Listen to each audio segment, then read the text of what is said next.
Assalomu alaykum, bizni kuzatib boruvchi obunachilarimiz.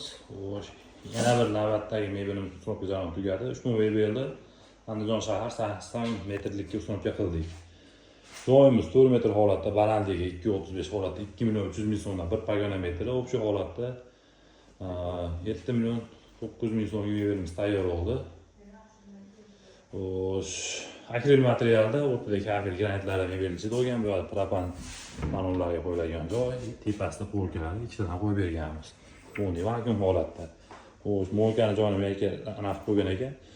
Bizning mebel ichida bu mo'lka bo'lmadi. Uyda egasidan bo'ldi.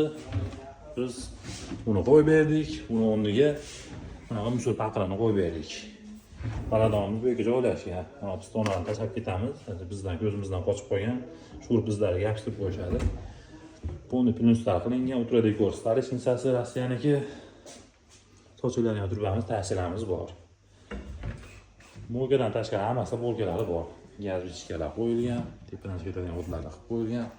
Plafonlari bor. Uni ulab qo'ysa 3 xil holatda yonaveradi.